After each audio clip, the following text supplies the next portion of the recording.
in order to deepen this understanding of what a persona is, we do this in design thinking with empathy. Empathy is a key skill, and this is a really important and vital way in order to create value with your customers.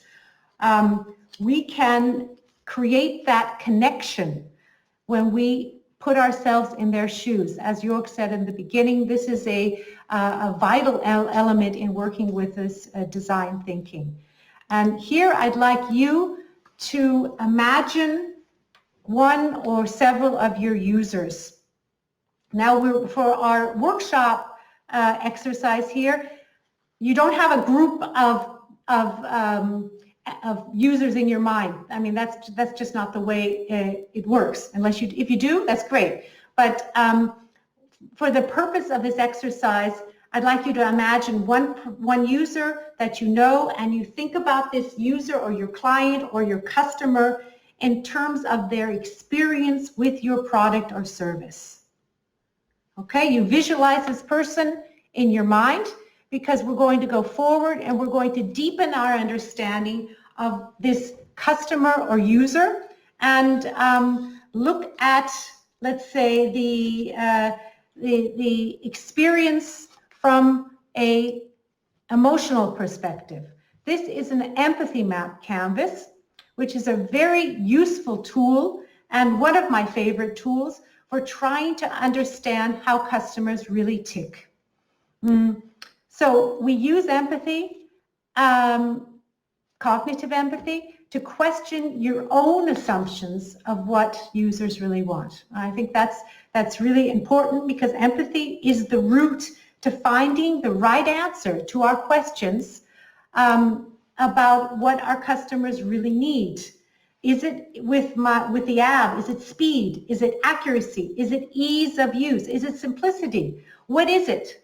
And here I'd like to go through this. This is where your paper comes into play. Please divide your paper up into 4 different segments with a big circle in the middle.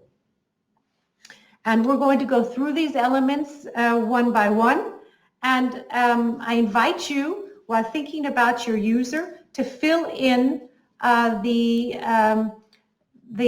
requirements, what we're going to go through here. Okay, I'm going to have to move this just like this because I'm not in the animation mode. Okay, so who are we empathizing with? Who is the person you want to understand? Please write their name in this first section. The goal. What is it they need to do? What is it they need to do using your product or service? And what decisions do they need to make in order for this to be successful? So, who are we emphasizing with? What is their goal? What do they need to do? And in the next field, and you can see I'm not answering all the questions. For those of you that have come in later, I'm not in my presentation mode. I'm just going to have to move my little cover-ups here. So, and I won't read all of the questions because otherwise it will just take too long. So what does your customer see, either in the marketplace or when they are using your product? They're in this context. What do they see others saying? Who are they watching? What are they reading? There's here a lot of possibilities to dig deeper into this particular field of the customer. What do they see? What do they say? What have you heard them saying, or what can you imagine them saying? So in this outside field here, again, what do they do? What behavior have you observed? We're looking at the externals of behavior.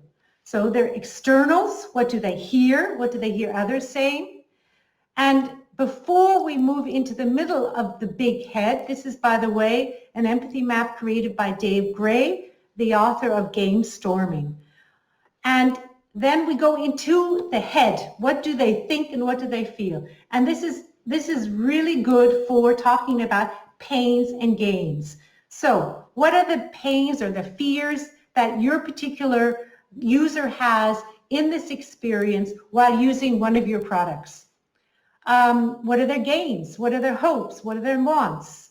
Are there any other thoughts or feelings that might motivate them?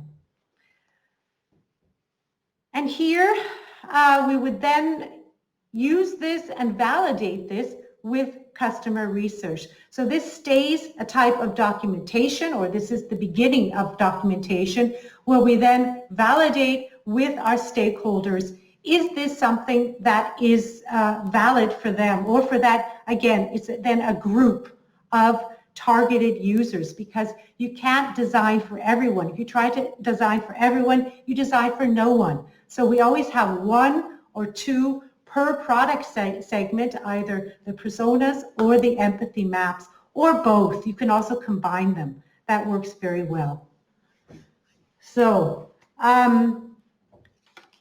the empathy map is from the perspective of the user, also is a good way of looking at risk in a different way, because if you know what moves your particular user, you can respond in strategically in a more accurate manner that is reducing risk than it would be if you just assume things. And there's so much assumption that goes on. There's so much designing products from the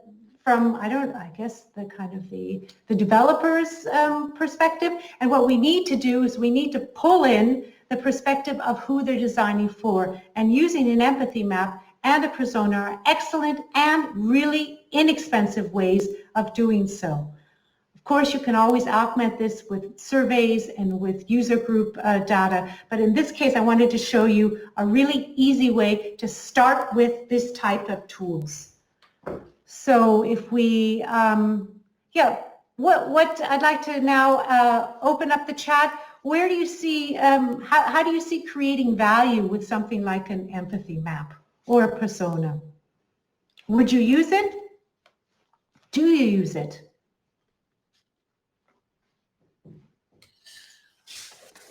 I think I have used it a couple of times, and especially the personas. The empathy map is a little bit new for me, but I think it's a good idea to start with this because the persona is going in a typical way or in a similar way like the empathy map, but I think the understanding I have to develop first and then see pains and gains is a good idea. Right. Yeah, absolutely. Does anyone else have an idea? Thank you, Jörg, for contributing that.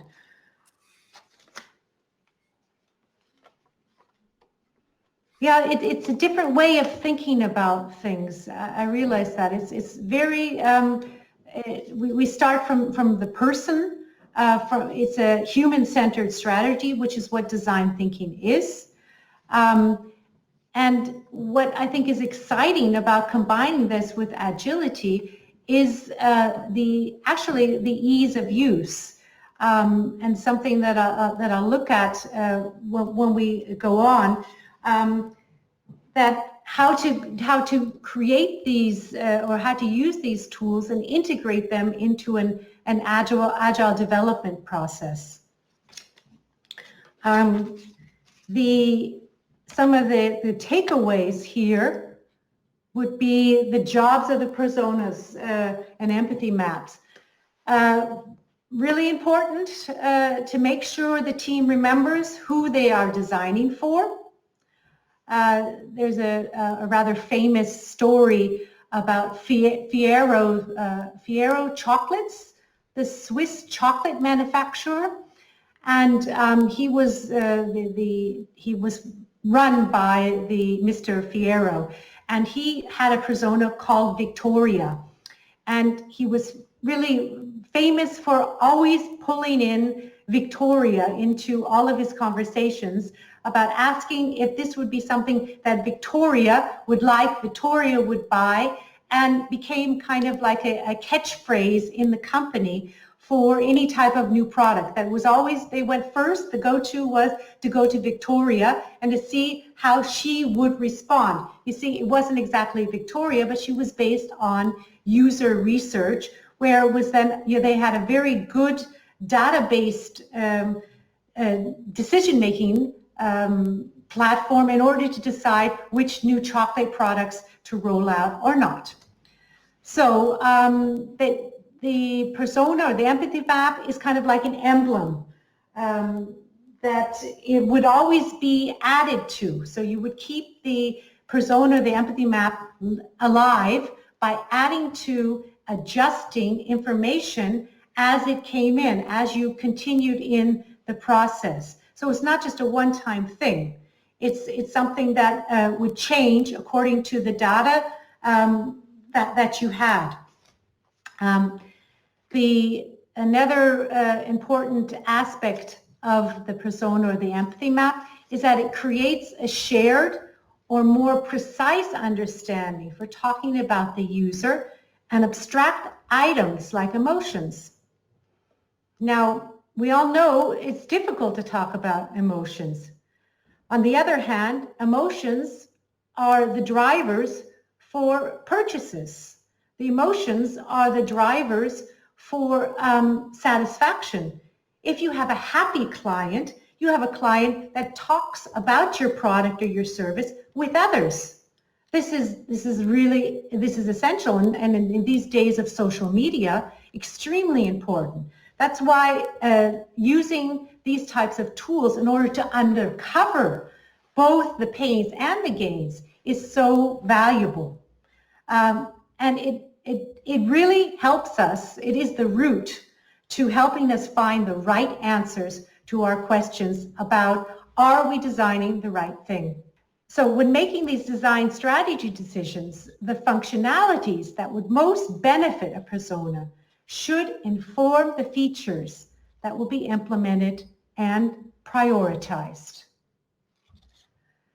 Another, I think that's really important. That's also a vital concept here. Another one is it improves collaboration with outside agencies or with recruiting agencies.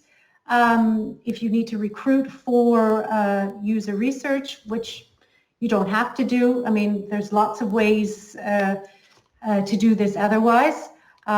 Be happy to let you in on what I know outside of our talk, my talk today. So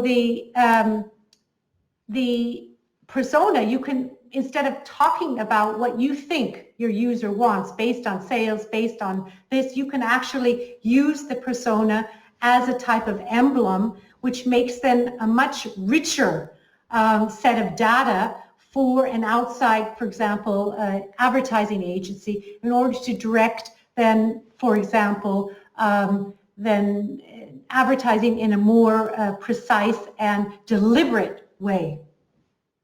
So, anyone think of any other other uses of or useful ways of employing a persona or an empathy map? Jörg, what about you? I think it's in the product development. I have one aspect that I'm wondering about. When I think I have to develop a product for a foreign market, I don't know the culture of the market, and it seems for me a little bit difficult to get into the idea of such a persona in a different area. For example, I can't imagine how an Asian would look at a specific topic. Do you have any ideas to use there, the personas and empathy maps? Yes, I think in our remote environment right now, it's much easier to conduct stakeholder interviews online. And this is a really good example of how a persona can help ease into a new market, because you really don't know certain cultural attitudes. You don't know about whether certain colors produce a certain impact or not. And this is a good way of actually mapping out your targeted audience without spending much money or time in the beginning. It can be done remotely. When it can be done yeah, at this point we would do everything remotely, but that's a really good example because these types of, let's say qualities are something that come out when you talk with your users or with someone who knows their user base very well. That's also possible, who has a lot of one-to-one personal contact. So we want to move the dial back to go from talking about our users to talking with our users. And great example for a way of employing this tool that has generates real value real fast and lowers risk.